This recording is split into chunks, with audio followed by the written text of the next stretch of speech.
என்னுடைய உயிரோடும் உணர்வோடும் கலந்து வாழ்கின்ற பிரித்தானிய உறவுகள் அனைவருக்கும் என் அன்பும் வணக்கமும். தமிழரின வரலாற்றில் நாம் அரசியல் அதிகார வலிமையற்ற எளிய மக்களாக இருந்ததால்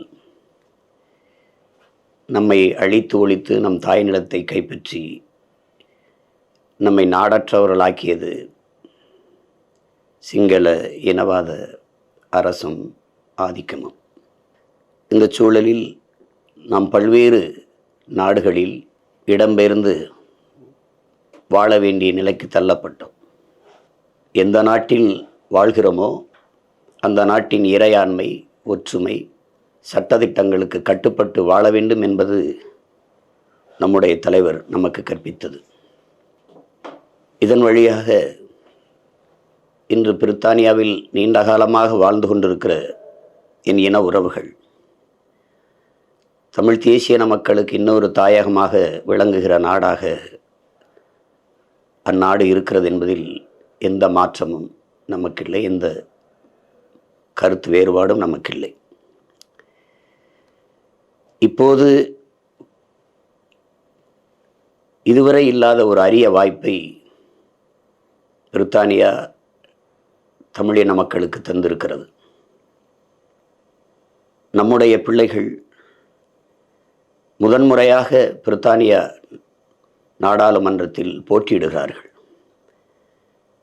இது முன் எப்போதும் நிகழ்ந்ததில்லை, முதன்முறை. அறிந்ததும் பெரிதும் மகிழ்ந்தேன். என்னைப் போலவே எல்லோரும் மகிழ்ச்சியும் பெருமையும் கொண்டிருப்பீர்கள். தொழிலாளர் கட்சி, அதன் சார்பாக நம் அன்பு தங்கை கிருஷ்ணி ஸ்ரீகரன் அவர்கள் போட்டியிடுகிறார்கள். தங்கை உமா குமரன் அவர்களும் போட்டியிடுகிறார்கள். அதை போலவே தாராள ஜனநாயகவாதிகள் கட்சி, அதாவது லிபரல் டெமோக்ரேட்ஸ், அதிலே அன்பு தம்பி ஜாகிர் ஹுசேன் அவர்கள் போட்டியிடுகிறார்கள். இது வரலாறு தந்திருக்கிற வாய்ப்பாக நான் பார்க்கிறேன், நாம் எல்லோரும் பார்க்கிறோம். தமிழின மக்கள் அரசியல் விழிப்புணர்வு பெற்றவர்கள், ஜனநாயக கடமையில் சற்றும் தவறாது அதை நிறைவேற்றக்கூடியவர்கள்.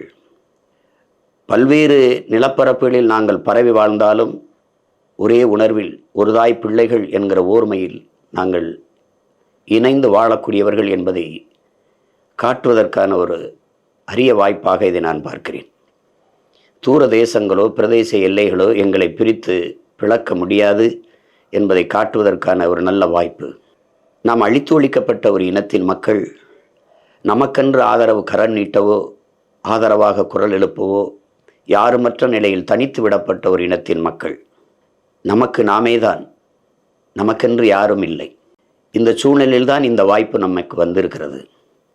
அதனால் என்னரும் சொந்தங்கள், என்னிலும் இளைய என் தம்பி தங்கைகள், என் பேரன்புமிக்க பெற்றோர்கள், வாக்குரிமை பெற்ற அத்தனை தமிழ் என் சொந்தங்களும் நம் பிள்ளைகளுக்கு தவறாது வாக்கு செலுத்தி வெற்றி பெறச் செய்து அவர்களை நாடாளுமன்றத்திற்குள் அனுப்புவதன் மூலமாக தமிழ் தேசிய இனத்தின் குரல் அங்கே ஒலிக்கும். உலகெங்கிலும் அந்த அதிர்வலைகள் பரவும். அது வருங்கால தலைமுறைக்கு ஒரு நம்பிக்கையையும் உற்சாகத்தையும் கொடுக்கும். எனவே என் அன்பு மக்கள், வரலாறு தந்திருக்கிற இந்த வாய்ப்பை தவறவிடாது பயன்படுத்திக் கொள்வீர்கள் என்று நான் உறுதியாக நம்புகிறேன். நாங்களும் இந்த களத்திலே தனித்து நின்றாலும் தொடர்ந்து உறுதியோடு போராடி கொண்டு வருவதை எங்களை உற்று நோக்கிற என் இன சொந்தங்கள் கவனிப்பீர்கள். இப்போது கூட விக்கிரவாண்டி இடைத்தேர்தலில் தேர்தல் களத்தில் நின்றுதான் வேலை செய்து கொண்டுதான் இந்த கோரிக்கையை, வாழ்த்து செய்தியை நான் அனுப்புகிறேன். எனவே அறிவார்ந்த அறத்தின் வழி நின்று வாழ்ந்த மறவர் கூட்டம், மானமும் வீரமும் அறமும் உயிரென்று வாழ்ந்த இனத்தின் மக்கள் நாம். இந்த வாய்ப்பை பயன்படுத்தி நம் அன்பு பிள்ளைகளை, அருமை தங்கை கிருஷ்ணி ஸ்ரீகரன், உமா குமரன், தம்பி ஜாகிர் ஹுசேன் இவர்களை வெற்றி பெறச் செய்து தமிழ் பேரினத்தின் ஓர்மையை உலகிற்கு எடுத்து காட்டுங்கள். நம் வலிமையை உலக சமூகத்திற்கு காட்டுங்கள் என அன்போடு உங்கள் மகன் வேண்டுகிறேன். எல்லோரும் நீங்கள் அறிந்ததுதான், நமக்கு கடைசியாக இருப்பது அரசியல் விடுதலை தான். அதை நோக்கித்தான் நாம் எல்லோரும் பயணித்து கொண்டிருக்கிறோம். பல்வேறு தளங்களில், பல்வேறு களங்களில், பல்வேறு நிலங்களில் நின்று போராடினாலும் நம் இலக்கு ஒன்றுதான், இனத்தின் விடுதலை. இனம் ஒன்றாவோம், இலக்கை வென்றாவோம். நம் பிள்ளைகளுக்கு, என் அன்பு தங்கைகளுக்கு, தம்பிக்கு என்னுடைய வெற்றி வாழ்த்துக்களை தெரிவிக்கிறேன். ஜூலை 4ஆம் தேதி நடக்க இருக்கிற வாக்குப்பதிவில் என் உயிருக்கினிய உறவுகள், மறக்காமல் வாக்கு செலுத்துங்கள். நாம் மானத் தமிழர் என்பதை உலகிற்கு காட்டுங்கள். நன்றி, வணக்கம்.